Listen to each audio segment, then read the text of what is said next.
Igreja Cristo é Vida, a sua cidade refúgio.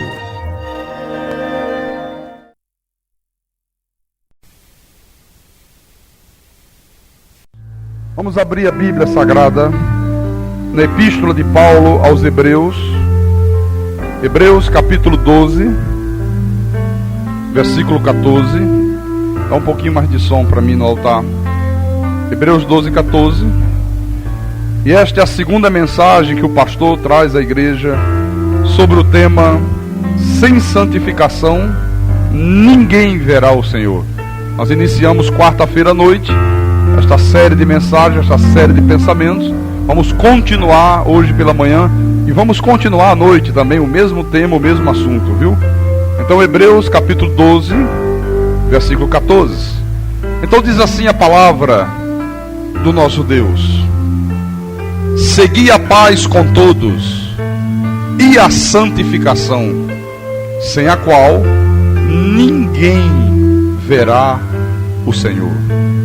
Vamos orar a Deus para que o Senhor nos dê entendimento sobre esta palavra, porque a compreensão desta palavra pode mudar a tua vida definitivamente.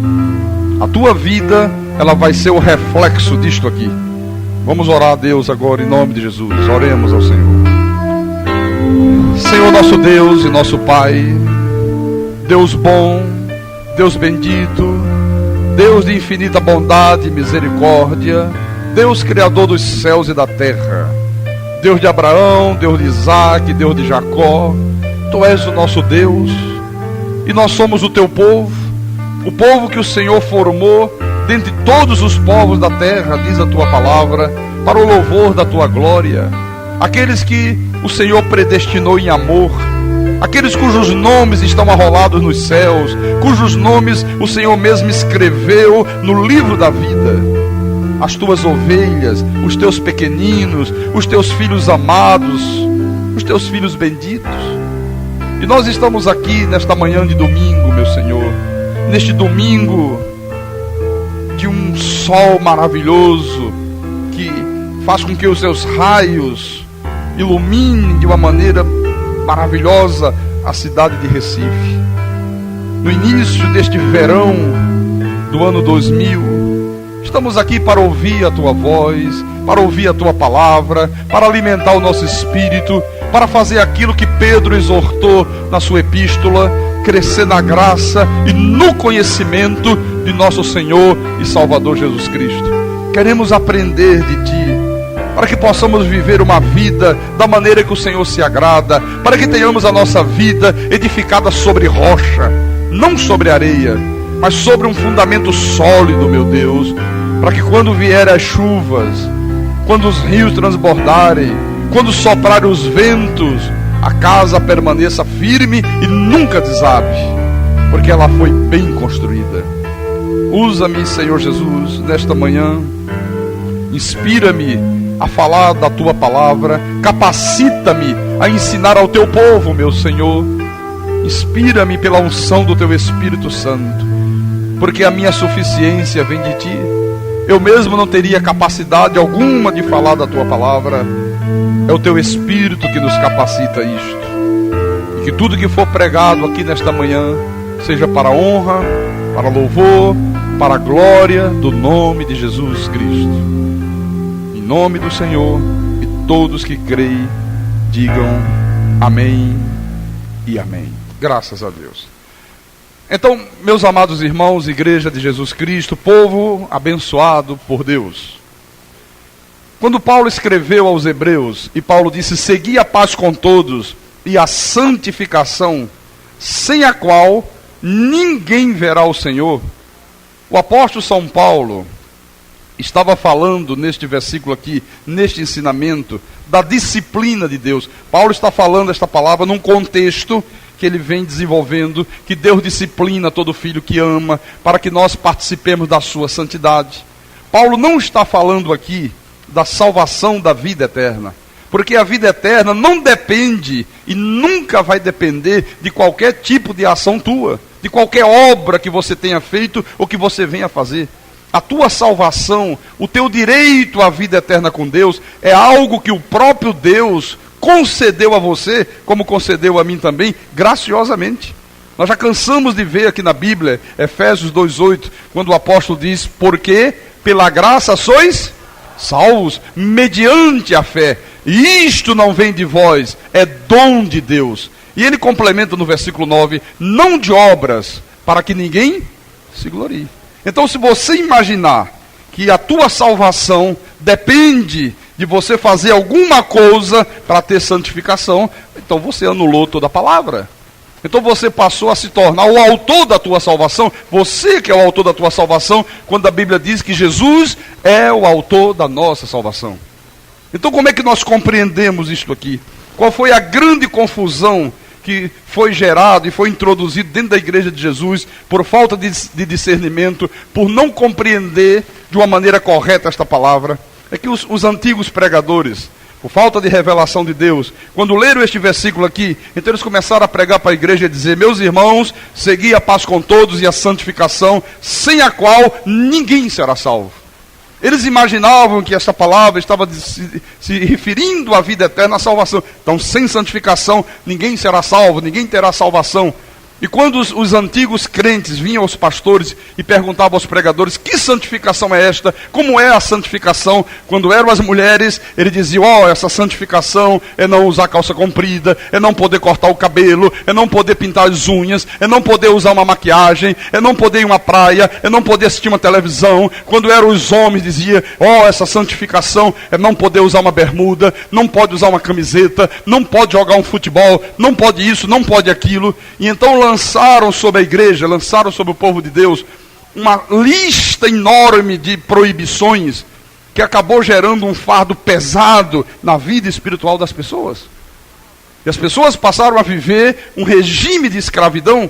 Por isso que a grande maioria do povo evangélico não tem vida, não tem alegria, são pessoas de semblante triste, são pessoas angustiadas, são pessoas que parecem que estão de mal com a vida, quando o cristianismo não é isto. Então qual é a mensagem que a Bíblia mostra aqui? Em primeiro lugar, a Bíblia mostra, meus irmãos, de uma maneira muito clara, que existem dois tipos de santificação. Uma santificação é para a tua salvação, é para você poder voltar para os céus, de onde um dia você veio. É uma salvação para a vida eterna. E esta santificação para a vida eterna é Deus que realiza no nosso espírito. É Deus que imputou ao teu espírito, imputou ao meu espírito, e nós não tivemos nenhum tipo de participação neste processo aqui. Tudo dependeu de Deus. A santificação para a vida eterna, para você ter o direito de tornar aos céus e viver uma vida eterna com Deus.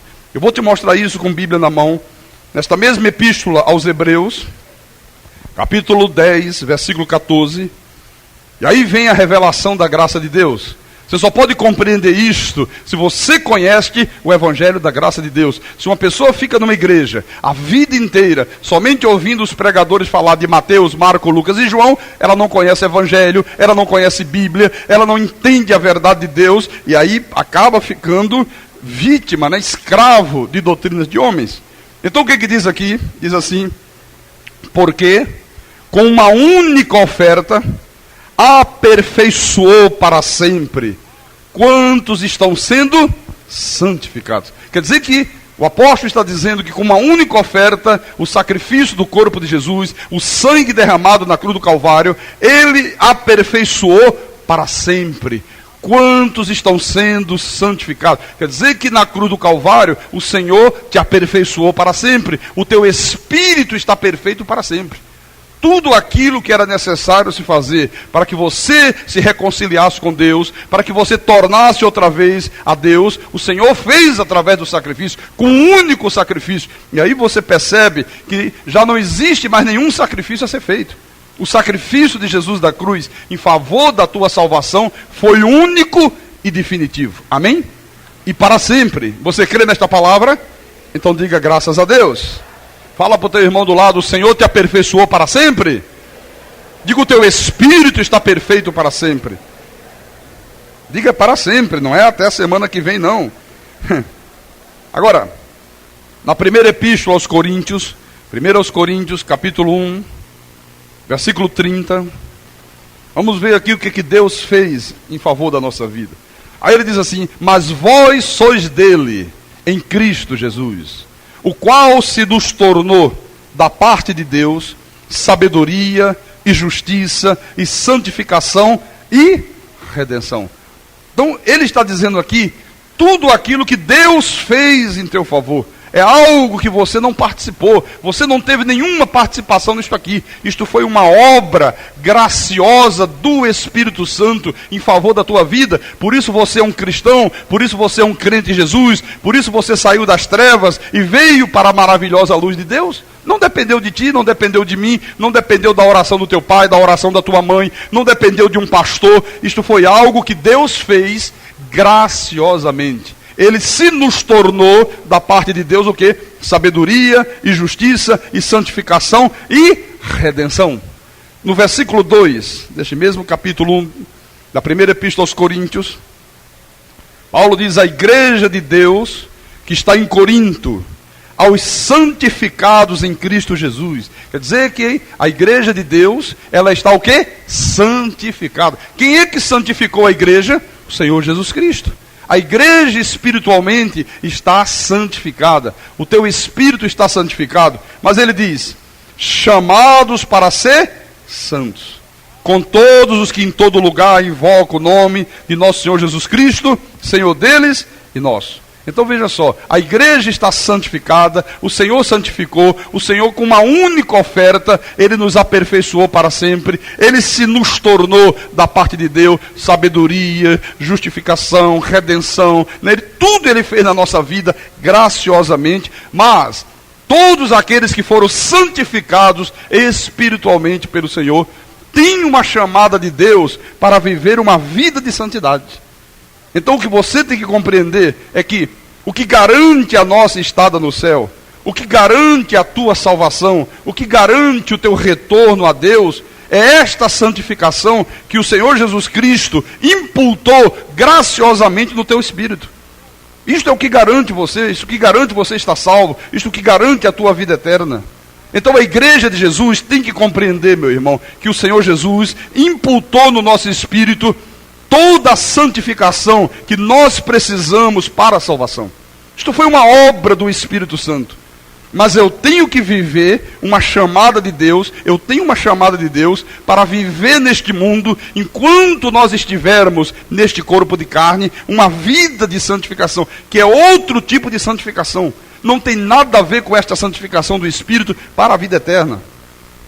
Esta santificação que nós temos que vivê-la no nosso dia a dia, ela também é operada por Deus. Também é o próprio Deus que opera. Só que todos nós temos uma participação neste processo. Agora é diferente. Na santificação para a salvação, nós não temos participação alguma. É por absoluta graça de Deus. Mas esta outra santificação, para vivermos uma vida de santidade, nesta você tem participação, como eu tenho também.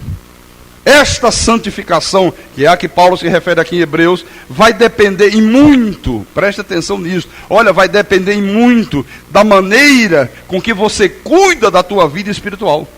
Por exemplo, a tua frequência aos cultos, você não falta culto, você ser uma pessoa que tem zelo pela tua vida espiritual, você ouvir e praticar a palavra de Deus, a tua leitura diária da Bíblia, as tuas orações diárias, aquilo que Paulo disse a Timóteo: cuida de ti mesmo e da doutrina.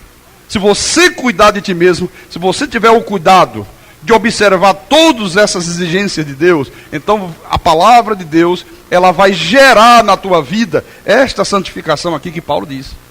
Olha, meus irmãos, eu não conheço ninguém, absolutamente ninguém, que despreze essas práticas que eu acabei de falar para você. Frequenta o culto, ouvir a palavra, praticar a palavra, a leitura diária da Bíblia, os teus momentos de orações particulares com Deus. Eu não conheço ninguém que tenha desprezado isto aqui, que esteja vivendo nesta terra uma vida de santidade. Porque é através desses canais aqui que o Espírito Santo de Deus, ele vai realizando no homem exterior aquilo que ele já realizou no homem interior. A partir do momento que você começa a praticar essas coisas aqui, aquilo que o Espírito Santo já fez no teu espírito, ele começa a fazer no teu exterior. É absolutamente impossível uma pessoa viver uma vida santificada se ela não for uma pessoa diligente na palavra, se ela não for uma pessoa apegada à palavra, se ela não for uma pessoa que frequenta os cultos da igreja com regularidade. É impossível a pessoa viver uma vida santificada se ela não for uma pessoa estudiosa da Bíblia, se ela não amar a palavra, se ela não manejar bem a palavra da verdade, se ela não é uma pessoa que guarda o domingo. O domingo é o dia do Senhor, é a obrigação de todo crente de Jesus estar na igreja domingo de manhã, estar na igreja domingo à noite. Se você não pratica essas coisas aqui, nunca vai haver na tua vida agiasmo, nunca vai haver na tua vida santificação. Porque seria a mesma coisa que você plantasse uma horta e esperasse uma grande colheita daquela horta que você plantou, sem que você se importasse com todos os cuidados que é necessário para que uma horta se desenvolva. Por exemplo, alguns anos atrás eu plantei uma horta onde eu moro num sítio, e plantamos a horta, plantamos lá couve, alface, cenoura, maxixe, quiabo, pimentão. Olha, uma horta linda. Mas você não imagina os cuidados que tem que se ter para que uma horta possa produzir. Você tem que todo dia de manhã cedinho, antes do sol começar a brilhar, aguar. Não pode aguar depois que o sol aparece, porque senão causa problema. Então tem que aguar toda a horta cedinho. Quando chega no final do dia, depois que o sol se põe, já de tardinha, você vê, são exigências que tem que se fazer. Na hora que você está mais cansado, acabou o dia de trabalho, tem que esperar o sol se pôr para você aguar a horta de novo. Você tem que estar sempre adubando a terra. De repente aparece formiga, tem que combater a formiga. Um dia lá aparecem umas manchinhas, aí diz, está dando uma praga aí, tem que cuidar dessa praga, tem que tirar, tem que combater aquelas pragas. Então, se não fizer tudo isso que eu estou falando, não tem colheita. Na vida espiritual, meus irmãos, é exatamente a mesma coisa. Se você não fizer aquilo que tem que ser feito, não terá santificação na tua vida. Não vai haver santificação na tua vida. E não havendo santificação, pastor, o que acontece? Você vai receber de Deus disciplina, correção e açoite. Pastor Carlos Magno. Mas eu conheço muita gente, pastor, que não frequenta os cultos regularmente, que falta culto, que leva a coisa na brincadeira, que não tem responsabilidade por Deus. Eu conheço pessoas, pastor, que estão dentro da igreja, que não leem a Bíblia todos os dias, que não oram, e no entanto, parece que tudo está correndo às mil maravilhas na vida dela. Parece que está tudo indo de vento em popa. Parece que a coisa está indo perfeitamente bem. Elas até falam para as outras, olha, eu não faço nada disto, veja como Deus está me abençoando, veja como as coisas estão correndo bem comigo. Não, absolutamente não. Eu vou te mostrar isso com a Bíblia não. Por que acontece isso com algumas pessoas? Vamos, por favor, a Hebreus. Hebreus capítulo 12. Vamos voltar em Hebreus. Hebreus 12, versículos 7 e 8. Então diz assim a palavra: é para a disciplina que perseverais. Deus vos trata como filhos. Pois que filho há que o pai não corrige? Mas, se estáis sem correção, de que todos se têm tornado participante, logo, sois bastardos e não filhos. Quer dizer que a Bíblia está dizendo que Deus só disciplina quem? Os filhos. Somente os filhos. Se alguém está sem correção, se alguém está vivendo uma vida contrária à palavra, se alguém está negligenciando a palavra, se alguém não está cuidando da sua vida espiritual e aparentemente não está recebendo disciplina de Deus, é porque esta pessoa não é filho de Deus, é bastardo, é filho do diabo.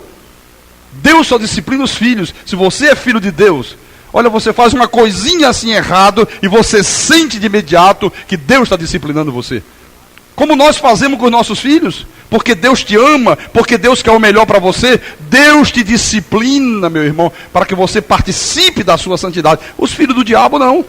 Eles foram postos neste mundo para tropeçar, eles foram postos neste mundo para serem desobedientes à palavra. Deus não tem a mínima responsabilidade com eles. Deus não cuida deles, Deus não vela por eles. Veja aqui no versículo 10. Na metade do versículo 10 ele diz assim: Deus, porém, nos disciplina para aproveitamento, a fim de sermos participantes da sua santidade. Então, meus irmãos amados, vamos compreender agora qual é o significado desta palavra que expressa a santificação, como Paulo está dizendo aqui. Santificação, como Paulo usa em Hebreus 12:14, ela vem de uma palavra grega chamada agiasmos. Agiasmo significa respeito religioso, devotamento, consagração, viver uma vida separada do que é profano. Então, agiasmo, santificação, para viver na tua vida diária, tem que você viver uma vida devotada a Deus, uma vida dedicada, você tem que ter respeito religioso, você tem que viver uma vida separada do que é profano. Então aqui em Hebreus 12:14, Paulo está dizendo, sem agiasmos, sem santificação, sem respeito religioso, sem devotamento, sem uma vida dedicada, sem viver separado do que é profano, ninguém verá Deus se manifestar na sua vida. Ninguém verá Deus agir, ninguém verá Deus cumprir promessas, ninguém verá Deus responder às suas orações, ninguém verá Deus colocar o ministério angelical agindo em favor da sua vida. Ninguém verá Deus recompensar, ninguém verá Deus galardoar. Então qual é a verdade bíblica? Sem agiasmos, sem esta santificação aqui, você nunca verá Deus agir em favor da tua vida. Agora, este agiasmo, esta santificação, como é que ela se manifesta na nossa vida, pastor? Ela se manifesta na tua forma de viver, ela se manifesta na tua forma de falar, na tua forma de você se relacionar com os irmãos da igreja, de você se relacionar com os teus vizinhos, com a tua família, com os teus colegas de trabalho. Ela se manifesta na tua maneira de viver como marido, na tua maneira de você se comportar como uma esposa, como filho, como pai, em todas as nossas atitudes do dia a dia da vida. E eu quero que você perceba, isso é importante que você entenda, que esta santificação, para você ver Deus agir na tua vida, para você ver Deus se manifestar em teu favor, isso não é uma santidade de aparência, isso não é uma santidade que tem a ver com roupa, com cabelo, com unha sem pintar, de não ver televisão, de não ir a uma praia, absolutamente não. Isso foram os homens que criaram. Isto foi um sistema religioso criado pelos homens que estabeleceu dentro da igreja de Jesus. Na realidade, esta santificação aqui é uma conduta moral, é uma transformação interior que Deus opera através da palavra, que faz refletir nas tuas atitudes do dia a dia da vida, em todas as áreas da vida, o caráter de Deus. Todo cristão tem que manifestar ao mundo o caráter de Deus. Aliás, o que prova que uma pessoa é verdadeiramente um eleito de Deus é exatamente a presença desta santificação na sua vida. Porque uma pessoa que se diz predestinada, uma pessoa que se diz escolhida de Deus, mas não apresenta essa santificação na vida, ela está enganando a si mesma. Ela está enganando a si própria. Porque não pode um eleito de Deus, conhecendo a palavra, não apresentar santificação. Aí você diz, pastor, quer dizer então que esta santificação aqui não é cortar o cabelo? Não tem nada a ver com não poder cortar o cabelo. Não. Quer dizer que uma mulher pode cortar o cabelo? Pode cortar o cabelo. Não é pela roupa que a pessoa veste? Não é pela roupa que a pessoa veste. Então quer dizer, pastor, que uma mulher de Deus, uma crente, pode usar calça comprida? Pode usar calça comprida? Claro que pode. Onde está na Bíblia Deus proibindo essas coisas? Em lugar nenhum da Bíblia. Foram os homens que criaram. Foram os homens que inventaram por falta de revelação de Deus. Pastor, quer dizer que essa santificação não vem por jejum? Não vem por jejum. Quer dizer que eu posso viver a minha vida espiritual sem fazer jejum? Pode, meu irmão. Jejum era um rudimento judaico. Nós não somos judeus, não somos subproduto do judaísmo, nós somos cristãos, nós somos uma igreja de origem gentílica. Jejum fazia parte da lei, nós não vivemos na lei, nós vivemos uma nova aliança, nós vivemos debaixo da dispensação da graça de Deus. Pastor, quer dizer que esta santificação não é deixar de ir a uma praia? Não.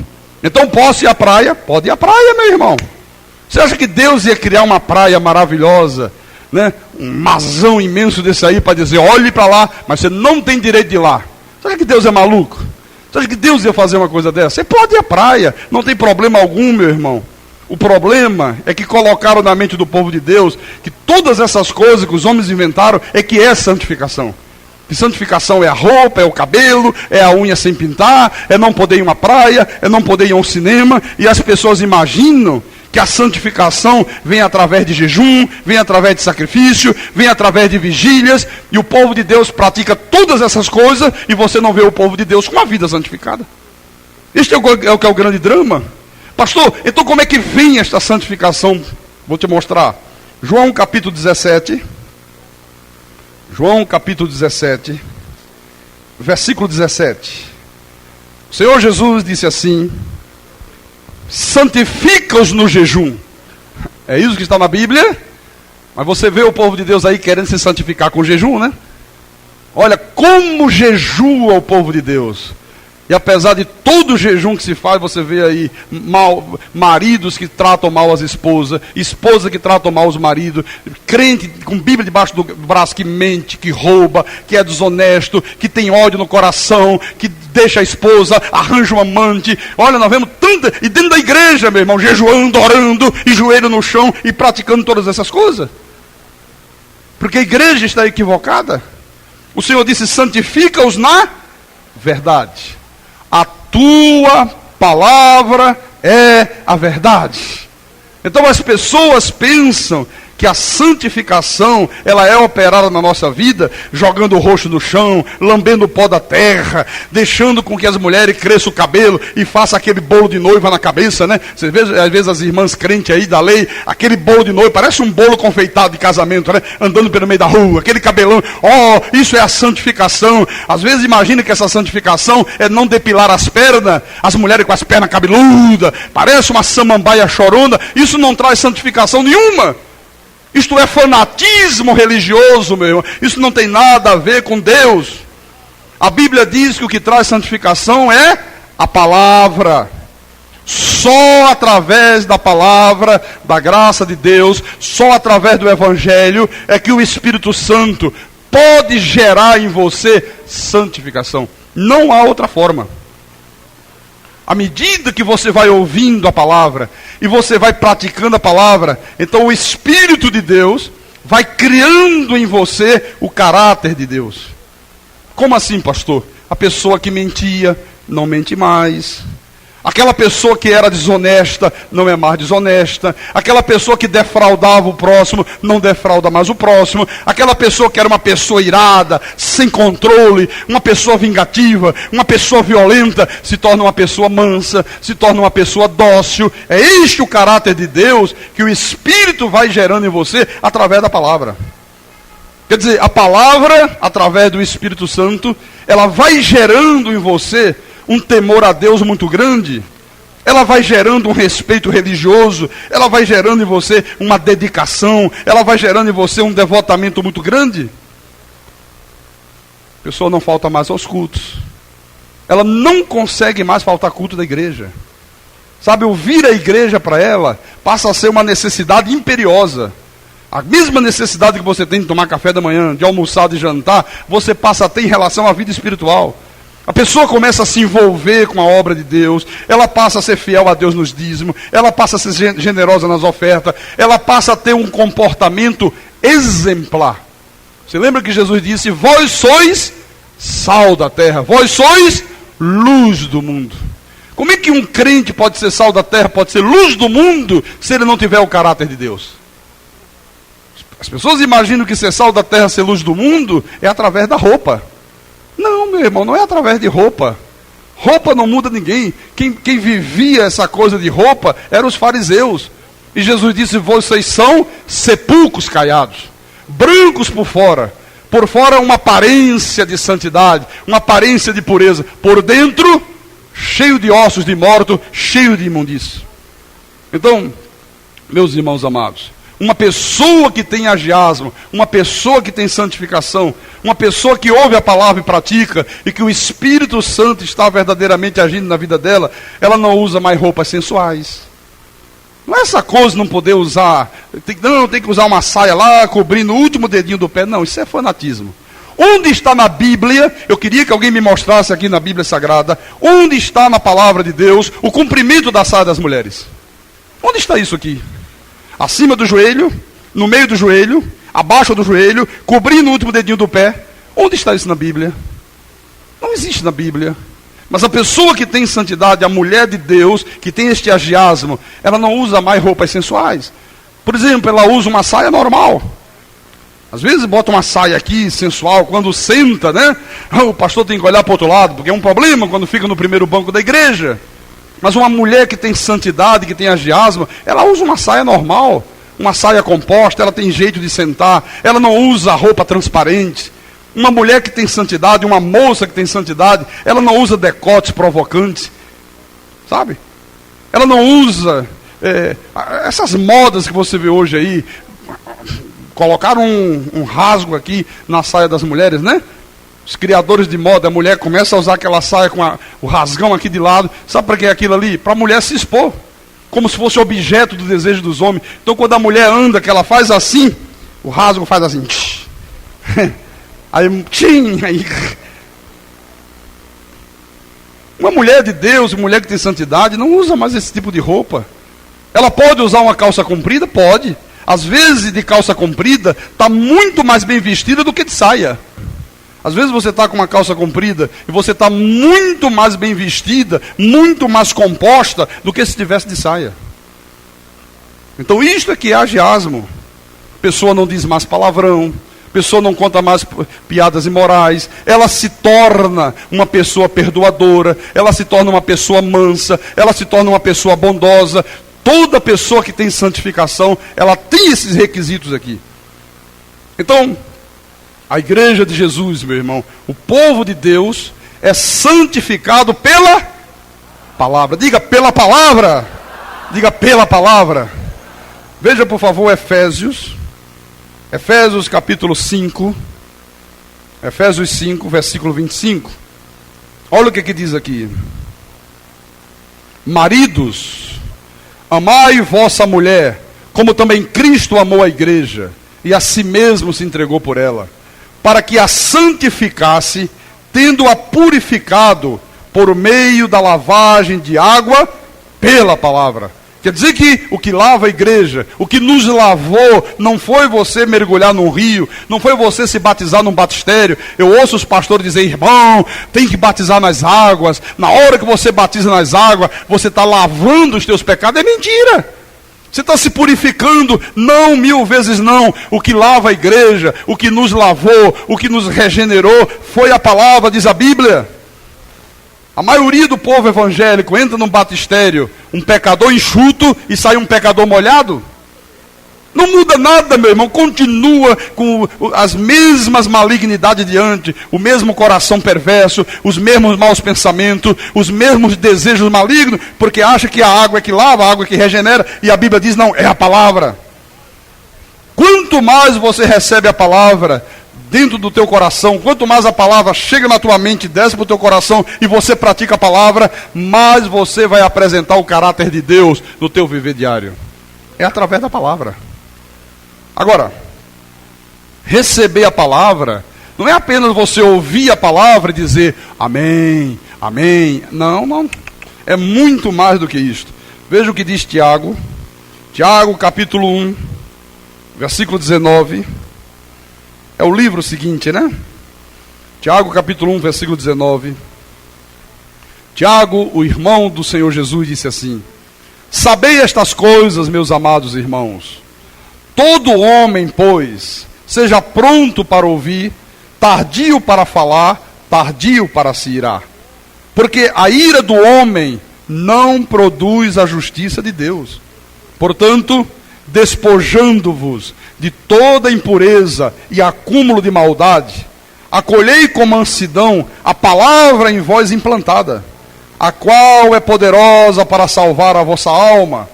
Tornai-vos, pois, praticante da palavra, e não somente ouvintes, enganando-vos a vós mesmos. Olha só, o que é que ele está dizendo? Tornai-vos, pois, praticante da palavra. O que é ser praticante da palavra? É você ouvir a palavra e colocar a palavra em prática.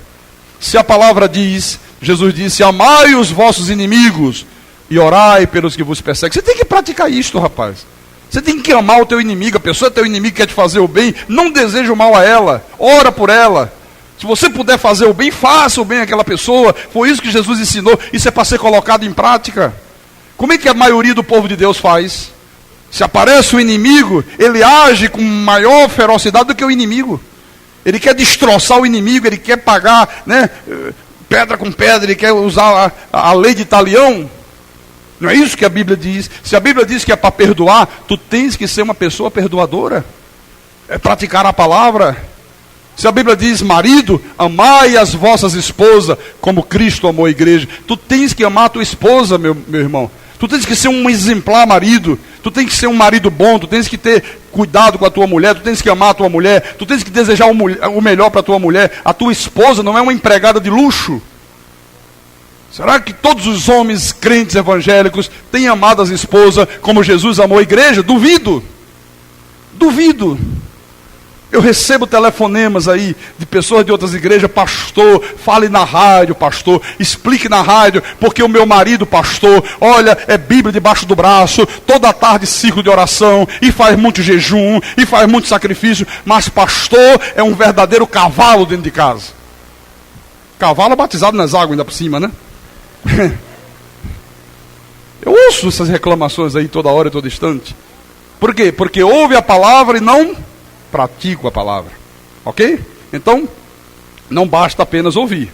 Versículo 23. Porque se alguém é ouvinte da palavra e não praticante, será que nós temos aqui nesta igreja alguém que é apenas ouvinte da palavra, apenas ouve a palavra e não pratica a palavra? Nós temos uns montes aqui dentro, aqui da igreja da graça de Deus. Quantos irmãos nós temos aqui na igreja que faltam cultos quarta-feira à noite? E quantas vezes tem cansado de ouvir Deus dizer, não deixemos de congregar, como é costume de alguns, e não estão praticando a palavra? Quantos que nós temos aqui que vem um domingo, não vem outro, sabe? Leva a vida, não vai na valsa, vai empurrando com a barriga. Quantos nós temos gente aqui que ouve a palavra e não pratica a palavra? Quantos que não são fiéis nos dízimos? Quantos que não são generosos nas ofertas? Quantos que não se envolvem com a obra de Deus? Quantos? Muitos. Então ele diz o quê? Se alguém é ouvinte da palavra e não praticante, assemelha-se ao homem que contempla no espelho o seu rosto natural, pois a si mesmo se contempla e se retira, e para logo se esquece de como era a sua aparência. Mas aquele que considera atentamente na lei perfeita, lei da liberdade, e nela persevera, não sendo ouvinte negligente, mas operoso praticante, olha agora o que a palavra diz, esse será bem-aventurado no que realizar. Quer dizer que o que vai garantir você ser uma pessoa bem realizada neste mundo, o que vai garantir você ser uma pessoa vitoriosa, ver os teus sonhos realizados, ver os teus planos se tornando realidade, o que é? É você se tornar um operoso praticante da palavra. Praticar a palavra, meu irmão, não importa as consequências. Praticar a palavra. Se não praticar a palavra, você não vai ser uma pessoa bem-aventurada no que realizar. Não vai. É Deus que está dizendo isso aqui. Então não basta ouvir. Tem que ouvir e praticar. À medida que eu ouço a palavra e eu pratico a palavra vai gerando na minha vida o quê? Agiasmo. Vai gerando santificação na minha vida. E qual vai ser a consequência disto? Eu vou ver o Senhor se manifestar em meu favor. Eu vou ver Deus agir em favor da minha vida. Se eu ouvir a palavra e não praticar a palavra, Paulo disse, ninguém verá o Senhor. Não é ver o Senhor na vida eterna, não. É ninguém verá o Senhor se manifestar. Olha, você vê, a grande maioria do povo evangélico não vê Deus se manifestar. Você vê gente aí que sofre, gente que vive uma vida para baixo, cheia de fracasso. A Bíblia diz que nós temos que viver como cabeça, não como cauda. A maioria vive como cauda. A grande maioria do povo evangélico é uma vergonha, meu irmão. As pessoas vivem doentes, vivem, olha, uma desgraça, por falta disso aqui, ó. Porque não tem conhecimento disso aqui. Porque os pregadores disseram, não, meu irmão, não tem que ter conhecimento, que Bíblia que nada, Jesus não tinha Bíblia. Claro que Jesus não tinha Bíblia, ele era a própria Bíblia. Não, o negócio é sacrifício, é pagar preço, é lamber o pó do chão, é subir os montes, é fazer vigília, é fazer jejum. E o povo de Deus começa a praticar as obras da lei, e obras da lei não gera santidade em ninguém. E sem santificação, ninguém verá o Senhor, ninguém verá Deus agir. Agora, eu quero te mostrar alguns pontos importantes da nossa santificação. Abra, por favor, agora, em 1 Tessalonicenses, primeira epístola de Paulo, à igreja de Tessalônica, capítulo 4, versículo 3. 1 Tessalonicenses, capítulo 4, versículo 3. Então diz assim o apóstolo: pois esta é a vontade de Deus, os vossos sacrifícios, jejum, joelhos falando no chão até sangrar, subir os montes para buscar poder toda sexta-feira. É isso que está na Bíblia. Mas é isso que o povo de Deus tem feito, é ou não é? O que está aqui na Bíblia? Pois esta é a vontade de Deus, a vossa santificação. Agora, será que esta santificação, que é vontade de Deus para a nossa vida, é não ir a uma praia? Será que é não assistir uma televisão? Será que a pessoa não poder jogar um futebol? Será que a pessoa não poder ouvir uma música de Roberto Carlos? Música de Roberto Carlos não pode. Como é que pode uma pessoa crente ouvir uma música que fala de amor? Como é que pode? Ouvindo coisas do mundo? Então vamos mandar gravar músicas na lua. Música do mundo não pode. Música do mundo não pode. Será que essa santificação aqui, que é a vontade de Deus para a nossa vida, é a mulher não usar calça comprida? Será que é a mulher não pintar as unhas? Não poder usar uma maquiagem? Não, não, não e não. Pois esta é a vontade de Deus, a vossa santificação. Esta santificação aqui, meu irmão, é uma conduta moral. Não tem nada a ver com a aparência exterior, não tem nada a ver com essas proibições absurdas que os fariseus modernos criaram. Esta santificação, na realidade, é o caráter de Deus sendo manifestado nas tuas atitudes diárias. Então isto é que Deus quer, é isso que Deus requer de cada um de nós. Você quer ver como é verdade? Ele diz aqui assim: que vos abstenhais da prostituição. Então, em primeiro lugar, o que Deus requer para a nossa vida? Que vos abstenhais da prostituição. Essa prostituição aqui, ela significa tanto a prostituição sexual, como a prostituição espiritual.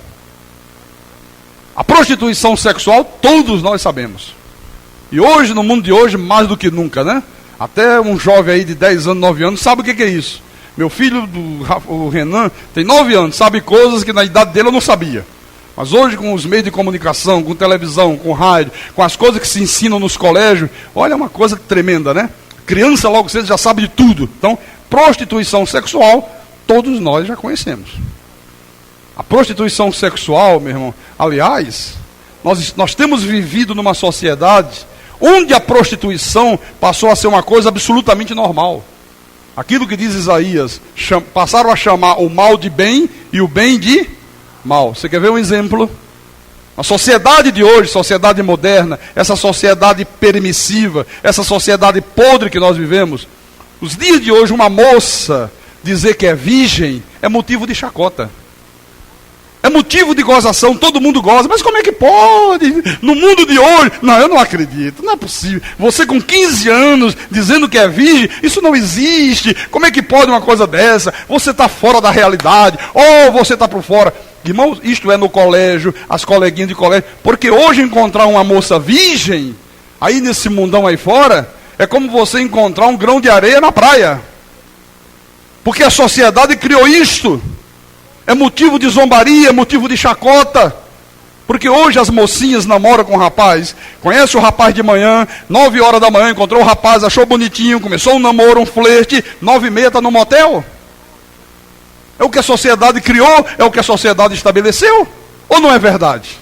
É ou não é? Você sabia que na nossa cidade, Recife, uma das maiores atrações para trazer turista para esta cidade é o turismo sexual? Isso é um escândalo. Chegam em Recife voos vindo da Itália, vindo da Europa, cheio de estrangeiros, de gringos, para desfrutar do turismo sexual em Recife. Se hospedam em hotéis de luxo, em hotéis 5 estrelas, e ali eles são servidos com crianças, às vezes de 8, 10 anos de idade. Você sabia disto? Que a grande atração para atrair turistas para essa cidade é exatamente o turismo sexual. E Deus está dizendo: abstenhai-vos dessas coisas, vos abstenhais da prostituição. Isto aqui é santificação. Depois no versículo 4, ele diz que cada um de vós saiba possuir o próprio corpo em santificação e honra, não com desejo de lascívia, como os gentios que não conhecem a Deus, e que nesta matéria ninguém ofenda nem defraude a seu irmão, porque o Senhor, contra todas estas coisas, como antes vos avisamos e testificamos claramente, é o vingador. Então, o que é esta santificação aqui, que Deus requer de cada um de nós nesta área? Que cada um de nós saiba possuir o próprio corpo em santificação e honra. Olha o que é santificação, viu? Não com desejo de lascívia, como os gentios que não conhecem a Deus. Que desejo de lascívia é este aqui, que os gentios que não conhecem a Deus possuem? E que Deus está dizendo, olha, se você tem santificação, você não pode possuir o mesmo desejo de lascívia que eles possuem. A tua vida tem que ser diferente, o teu comportamento tem que ser diferente, a tua maneira de pensar, a tua maneira de olhar, a tua maneira de agir tem que ser diferente deles. Que desejo de lascívia é este que os gentios que não conhecem a Deus possuem? Eu vou te mostrar isso em Romanos, Epístola de Paulo à igreja de Roma, Romanos capítulo 1, versículo 22 e 23. Olha o que é. Ele diz assim: inculcando-se por sábios, tornaram-se loucos, e mudaram a glória do Deus incorruptível, em semelhança da imagem de homem corruptível, bem como de aves, quadrúpedes e répteis. Então, a primeira coisa que os gentios que não conhecem a Deus fazem, o que é? Praticar idolatria. Essa é a primeira coisa que eles fazem, a prática da idolatria. Olha, meu irmão, uma pessoa que tem conhecimento de Deus, ela não adora imagem de homens, ela não adora imagem de animais, ela não coloca a sua fé em objetos, em pedra, em rosa ungida, em vidrinho de óleo, em uma fitinha amarrada no braço. Ela não coloca a fé em coisas, ela coloca a sua fé na palavra de Deus, no Deus Todo-Poderoso, o Deus Criador dos céus e da terra. Porque fugiu da palavra é prostituição espiritual. A pessoa está se prostituindo espiritualmente. Então os gentios que não conhecem a Deus, a primeira coisa que eles fazem é ter uma vida cheia de idolatria. Primeira coisa, Deus está dizendo, olha, na vida de um santo não pode existir idolatria. Às vezes a idolatria é com uma denominação, eu sou batista e vou morrer batista. Audácia. Isso é idolatria, rapaz. Você tem que dizer, eu sou cristão e vou morrer cristão. Eu sou da Assembleia de Deus. Eu sou da Presbiteriana. Eu sou da Cristo é Vida. Não diga isto, por favor. Aqui nessa igreja, você é ensinado a dizer, eu sou de Jesus. Eu sou de Jesus. Diga, eu sou de Jesus. Diga, eu sou de Jesus. Você não é da Cristo é Vida, você congrega na Cristo é Vida, porque a Cristo é Vida prega a genuína palavra de Deus. Mas você é de Jesus, rapaz. Se amanhã houver um desvio da palavra, você diz, tchau, Cristo é Vida, tchau, pastor Carlos, mas eu sou de Jesus e eu fico aonde está a verdade da palavra. Se você se apega a uma denominação, a um pastor, você se torna um idólatra. Você deixa a palavra de lado e passa a idolatrar aquela denominação, a idolatrar aquele pastor. O que, aliás, a grande maioria do povo evangélico tem feito, né? Então vamos continuar, versículo 24. Por isso, Deus entregou tais homens à imundícia, pelas concupiscências de seu próprio coração, para desonrar o seu corpo entre si. Pois eles mudaram a verdade de Deus em mentira, adorando e servindo a criatura em lugar do Criador, o qual é bendito eternamente. Amém. Olha, aqui está outra coisa que os gentios que não conhecem a Deus fazem. O que eles fazem, pastor? Mudam a verdade de Deus em mentira. Você sabe o que é uma pessoa dizer que a salvação se perde? Isto é mudar a verdade de Deus em mentira. Porque Jesus disse, das minhas mãos, ninguém os arrebatará. Aleluia. Na hora que um pregador, na hora que um crente diz, não, irmão, cuidado que tu pode ir para o inferno, está mudando a verdade de Deus em mentira. Você sabe o que é uma pessoa dizer, cuidado que o demônio vai te pegar? Se você abrir uma janela, ele volta com mais 7. Está mudando a verdade de Deus em mentira. Porque a verdade de Deus em mentira diz o quê? Que aquele que é nascido de Deus, o maligno não pode tocar. Ou pode? Olha, mudaram a verdade de Deus em mentira. Dizer que você tem que fazer uma corrente de libertação. Quando a verdade de Deus diz, Ele nos libertou do império das trevas. Dizer que o teu nome pode ser riscado do livro da vida, isso é mentira. Jesus disse, de modo nenhum apagarei o seu nome do livro da vida. Não há possibilidade do nome de um eleito de Deus ser apagado do livro da vida. Isto é mudar a verdade de Deus em mentira. Depois o que eles fazem mais? Adoram e servem a criatura em lugar do Criador. Quer dizer, são pessoas que não têm agiasmo, são pessoas que não têm santificação, são pessoas que não têm respeito religioso. E como consequência, elas acabam produzindo na sua própria vida toda a sorte de desordem, tanto no campo moral, tanto no campo social, como no campo religioso. Alcoolismo, drogas, prostituição, roupas sensuais. Vejam como os gentios que não conhecem a Deus vivem aí fora. Basta você olhar lá fora. Quantas desordens, meus irmãos, na vida dessas pessoas. Quantos lares destruídos, quanto adultério, quanta prostituição, quantos vícios. Vejam como é que as mulheres se vestem aí fora. Vejam como é que os homens se comportam aí fora. Deus está dizendo, olha, na tua vida, depois que eu te chamei, depois que eu te glorifiquei, te justifiquei, te aperfeiçoei para sempre, você não pode mais usar o teu corpo como usam os gentios que não conhecem a Deus, com desejo de lascívia. Não pode, Deus está dizendo aqui.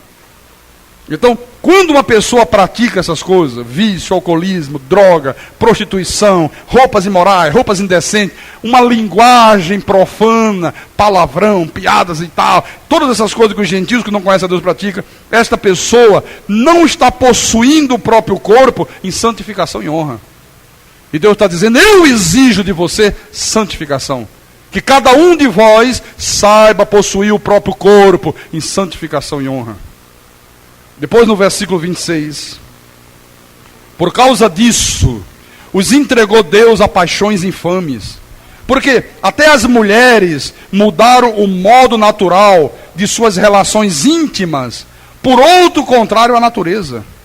Semelhantemente, os homens também, deixando o contato natural da mulher, se inflamaram mutuamente em sua sensualidade, cometendo torpeza, homens com homens, e recebendo em si mesmos a merecida punição do seu erro.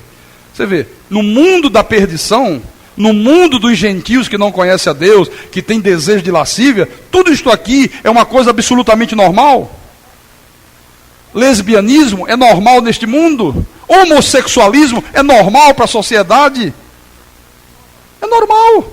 Mas Deus está dizendo aqui, olha, mas na vida daqueles que já foram chamados, que já foram justificados, que já foram glorificados, é abominação ao Senhor. É abominável aos olhos de Deus. Paulo está falando aqui de homossexualismo. Homens com homem, mulher com mulher, lesbianismo. Paulo está falando aqui dos exageros na área sexual. Quantas perversões são praticadas aí fora. O sexo é uma coisa boa. O sexo Deus criou entre o homem e a mulher para que o marido satisfaça a esposa satisfaça o marido, mas você não pode fugir dos padrões que Deus determinou. Ele disse, as mulheres mudaram o modo natural das suas relações íntimas por outro contrário à natureza. Qual é o aparelho sexual da mulher? Qual é? Qual é o órgão sexual da mulher? É a vagina, né? Por outro contrário à natureza.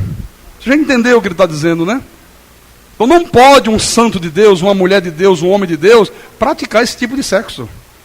Vou falar num português claro, sexo anal, que para a sociedade ímpia aí, é a coisa mais normal do mundo, eles não querem nem saber, querem nem tomar conhecimento dessas coisas, mas Deus está dizendo, olha, a minha exigência é que você se santifique. A minha exigência é que você não use o teu corpo como usa os gentios que não conhecem a Deus com desejo de lascívia. Paulo diz, contra todas estas coisas, Deus é o vingador. Deus se vinga. Deus se vinga.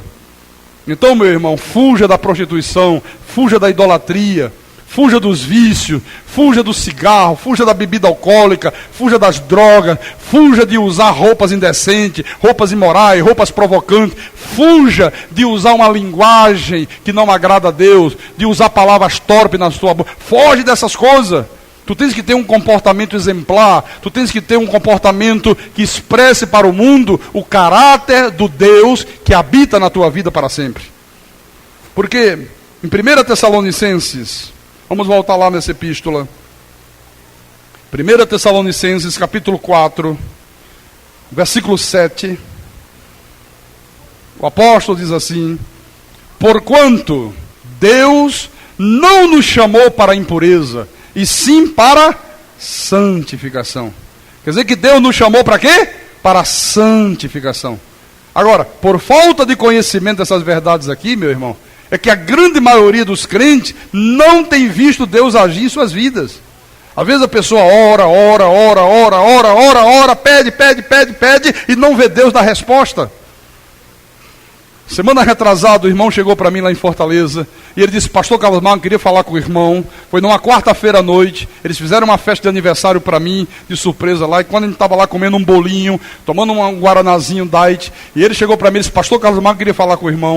Ele disse: olha pastor, 10 anos que eu ando numa vida espiritual, para cima e para baixo, já fiz parte da igreja tal, da igreja lá, já fui para corrente, já fiz jejum, já paguei preço, já lambi o pó, já subi monte, já fiz vigília, já morri de fazer jejum. E ele disse: pastor, eu nunca vi Deus agir em favor da minha vida. E ele disse: pastor, fazem 30 dias que eu estou congregando aqui nesta igreja. Eu ouvi o teu programa pela rádio, eu ouvi esta palavra da graça de Deus.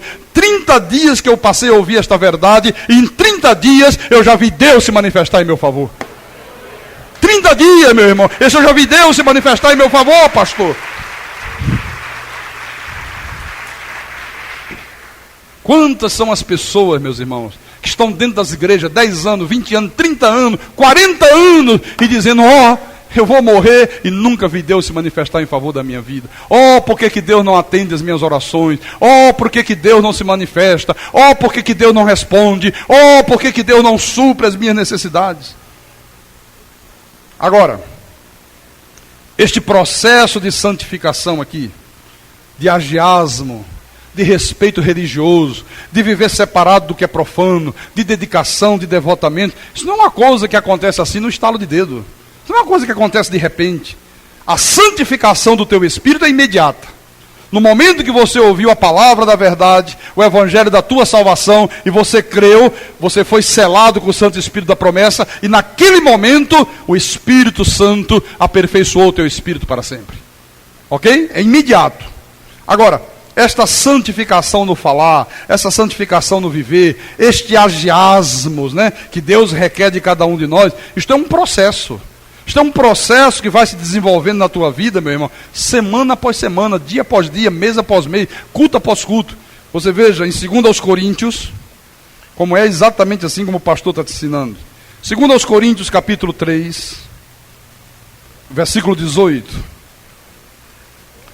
Diz assim a palavra: e todos nós, olha só, todos nós, quer dizer que não há exceção, com o rosto desvendado, contemplando como por espelho a glória do Senhor, somos transformados de glória em glória, na sua própria imagem, como pelo Senhor, o Espírito.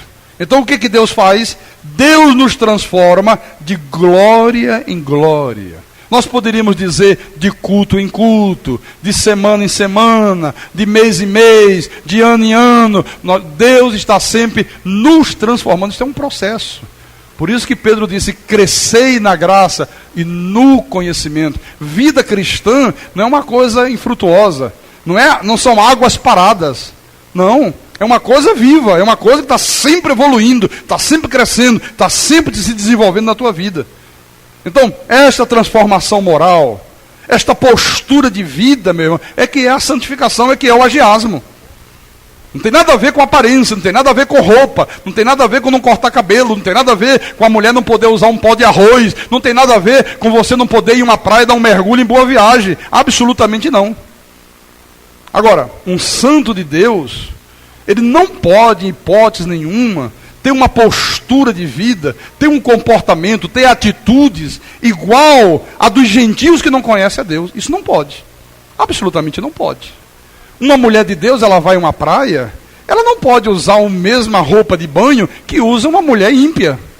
A mulher ímpia usa um fio dental? É ou não é? Aquela coisinha ali, hoje nem isso se usa mais. Às vezes estão se usando hoje o quê? Em vez do sutiã, uns adesivos aqui nos seios, Uma mulher de Deus não se presta para isso. Uma mulher de Deus, ela bota uma roupa decente, um maiô bem composto, né? Uma coisa bonita e tal. E ela vai lá, toma o seu banho sem problema nenhum.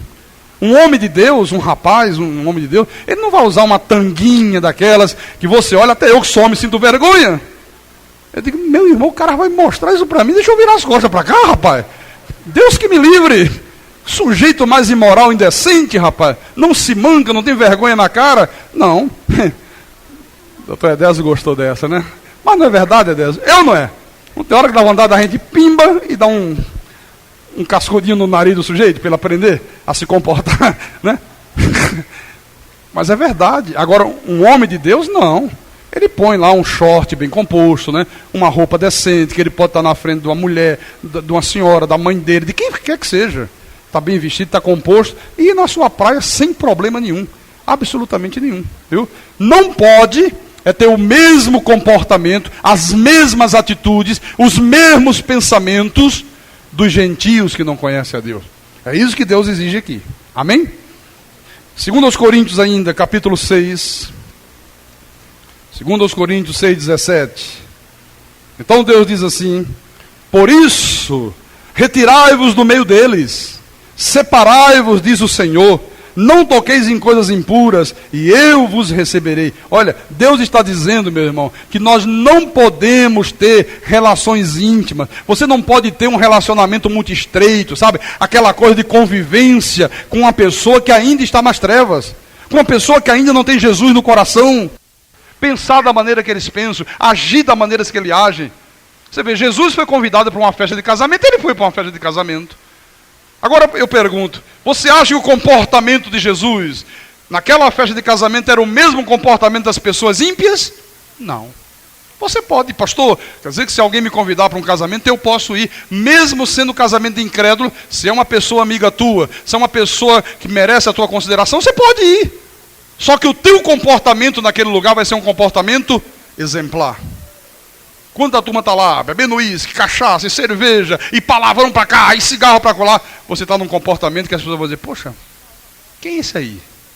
Quem é esse rapaz aí? Não bebe, não fuma, não diz palavrão, não fica olhando para a mulher dos outros com olhos, né? Oh, de malícia. Quem é ele? Olha, isso aí é um crente em Jesus Cristo.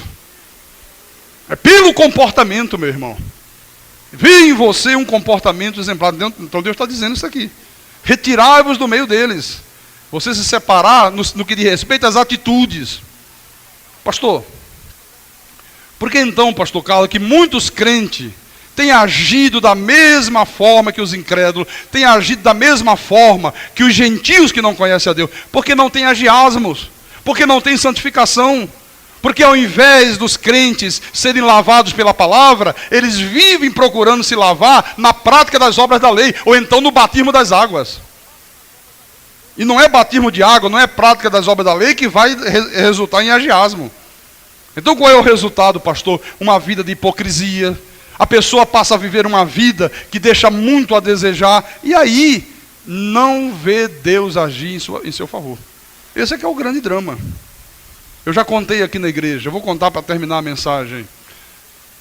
Quando eu estava fazendo a obra da minha casa, já fazem 7 anos isto. Então eu estava construindo os quartos de cima, e eu contratei um mestre de obra, crente da Assembleia de Deus. Muito crente, muito religioso, sabe? Ele trabalhava ali virando massa, com manga comprida aqui, ele e os filhos. Toda a família crente. Eu dizia, meu Deus, nesse calor aí, nesse sol escaldante, e eles tudo com a camisa manga comprida, não podia nem torcer assim para deixar um pouquinho, né? Não, tudo parecia que estava numa festa. E virando massa, e carregando pedra, e para cima, para baixo, e vai para lá. Bom, e quando chega um dia, meu filho chegou e disse, meu pai, seu fulano, eu não vou dizer o nome dele, eu vou mudar o nome dele para falar sempre o nome, mas não é o nome verdadeiro, né? Seu Aloísio, não é seu Aloísio, é outro nome. Seu Aloísio falou, papai, que nós não somos crentes não. Eu digo, por que, meu filho? Porque eu estava botando um CD do Roberto Carlos aí, e ele ouviu isso, vocês ouvem música do Roberto Carlos? E meu filho disse, ouvimos. Ah, vocês não são crentes? Crente não pode ouvir música do Roberto Carlos. Como é que pode um crente ouvir música do mundo? Eu digo, é mesmo, rapaz. Eu digo, tá bom, meu filho, é porque ele não conhece a palavra, ele é um fanático religioso. Mas não fique preocupado com isso. Os filhos desse rapaz, ele tinha umas criancinhas pequenas e gostavam muito dos meus filhos pequenos. Aí meu filho fez aniversário, eu digo, seu Aloysio, sábado nós vamos fazer um bolinho aqui, um guaraná. Traz os teus filhos, que estão sempre brincando com meus filhos, traz eles para cá. E se o senhor quiser vir, venha também, venha participar do bolo. Aí ele disse, pastor, então eu vou vir, vou trazer uma sanfona para a gente tocar um hino. Aí eu digo, legal, meu irmão, maravilha. Aí ele trouxe, né, eu me arrependo até hoje. Até hoje eu me arrependo, porque quando ele começou a cantar aquele hino, Deus que me... Eu digo, meu irmão, pode parar. Aquela coisa horrível, que eu não sei, não. E lá para as tantas, eu disse assim para ele, meu irmão, eu gosto muito de sanfona, adoro sanfona. Daria para o irmão tocar aí Asa Branca do Luiz Gonzaga? Ele disse, Deus que me livre, pastor. Saiu de ré assim, Deus que me livre. Eu digo, mas o senhor não sabe? Não, eu sei, mas esta sanfona aqui, desde o dia que eu comprei e até o dia que eu morrer, não se toca música do mundo. Onde já se viu? Olha, mas me deu uma descompostura ali na hora, meu irmão. Eu fiquei morto de vergonha, digo, Deus do céu, né? E como era um ambiente de festa, não ia perder tempo de discutir com ele. Poxa, ok, tá bom. Então toca aí, vou para o inferno e vou com o diabo no corpo. E não sei, toca então, meu irmão, mete bronca aí. Agora a moral da história. Você vê, aparentemente uma pessoa de uma conduta exemplar, né? Aparentemente cheia de santidade, cheio de agiar. Não, absolutamente não. Cheio de doutrinas humanas na cabeça.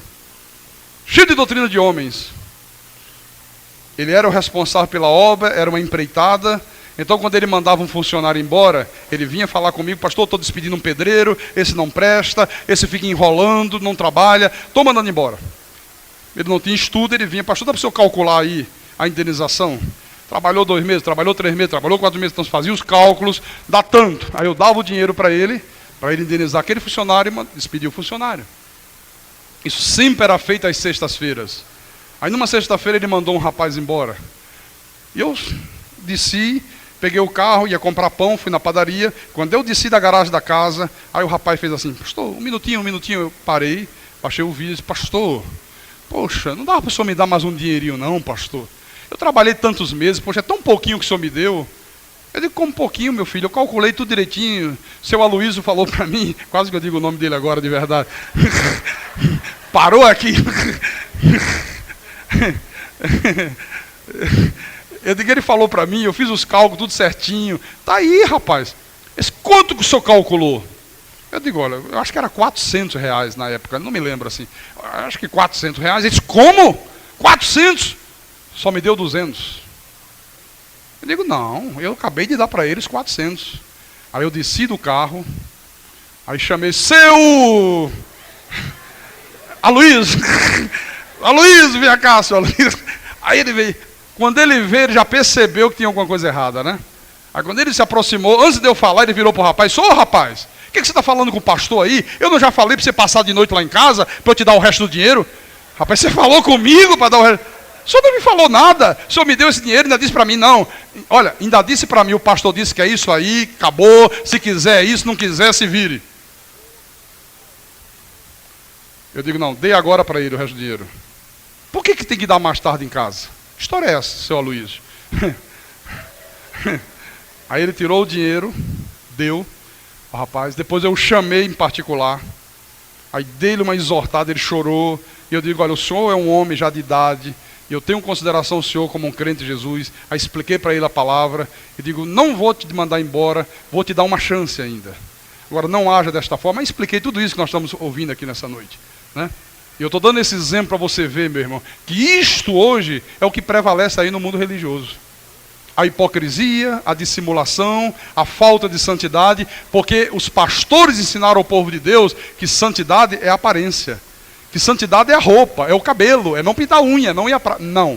Santidade que Deus requer é uma conduta moral. É você expressar na tua vida o caráter de Deus. Em nome de Jesus, em nome do Senhor. Amém? Então, amado de Deus, ó, tem tanta coisa a falar sobre isso ainda, né? Mas o tempo se esvai tão rápido. Nós vamos continuar à noite. Hoje à noite eu vou continuar falando sobre isso aqui, porque isso aqui é de fundamental importância para a tua vida. Não pense que é fundamental importância para a tua vida, apenas você vir à igreja e ouvir uma pregação. Não pense que fundamental importância para a tua vida é fazer um jejum, é participar de uma vigília. Não.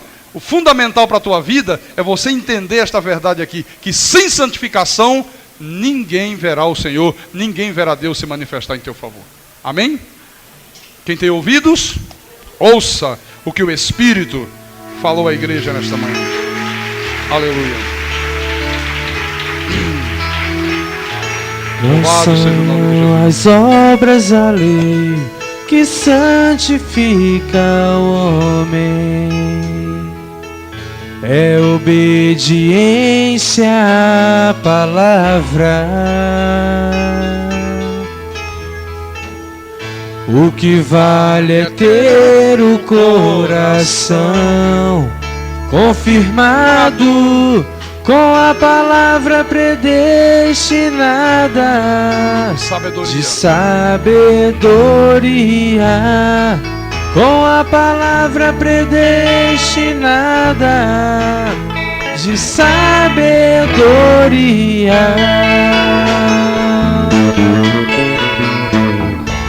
São as obras da lei que são essa igreja. É o que? É o que então?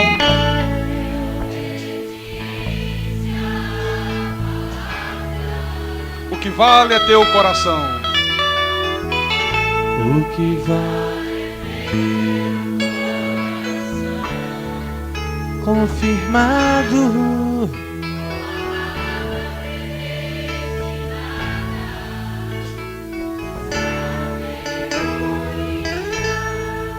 com a palavra predestinada de sabedoria. Agora veja que coisa, que drama o povo de Deus tem vivido, né? A única coisa que gera santidade, que gera agiasmo, é você ter o teu coração confirmado com a palavra predestinada de sabedoria. O que você acabou de ouvir esta manhã foi a palavra predestinada de sabedoria. O evangelho da graça de Deus que o Cristo ressuscitado revelou a Paulo. Qual é o drama da igreja hoje? As pessoas vão à igreja, você sabe quantas milhões de pessoas, só no Brasil hoje são quase 30 milhões de, entre aspas, evangélicos. Estão em igrejas ditas evangélicas. Você sabe o que é as pessoas irem de manhã para um culto e a única coisa que elas ouvem é o pastor dizer: cuidado que o diabo vai te pegar. Meu irmão, se Jesus voltar, tu vais ficar. O demônio pode voltar com mais sede. Vai para outra, a única coisa que ouve é o pastor dizer: é porque um dia um cego estava na beira do caminho, gritando: Jesus, filho de Davi, tem compaixão de mim. Jesus chamou o cego e disse: só o que queres que eu te faça? E o cego disse: que eu possa ver. E Jesus abriu os olhos do cego. Você vê como Jesus é maravilhoso? Jesus abriu os olhos do cego. Jesus faz isso, Jesus faz aquilo. Não ouviu a palavra predestinada de sabedoria? Ouviu o pastor contar uma história de um milagre que Jesus realizou. Você sabe quantas milhões de pessoas estão agora em muitos lugares chamados igreja, e a única coisa que elas estão ouvindo é: para você receber de Deus uma bênção, você tem que fazer muito jejum. Você tem que dar R$1.000 numa fogueira santa, senão Deus não vai atender a tua necessidade. Este é o drama da igreja. Não se ouve hoje a palavra predestinada de sabedoria. Por isso você deve orar todos os dias e agradecer a Deus por esta igreja aqui. Agradeça a Deus por esse ministério. Às vezes as pessoas só dão valor às coisas quando perdem, né? Você já imaginou se um dia você acordasse e essa igreja não existisse? Hoje você que conhece a verdade de Deus, como é que seria a tua vida espiritual? Como é que você iria viver? Como é que você iria suportar? Imagine isto. Para você dar importância à igreja que Deus levantou, a esse ministério que Deus levantou, para confirmar o teu coração com a palavra predestinada de sabedoria. Amém? Para a glória de Deus.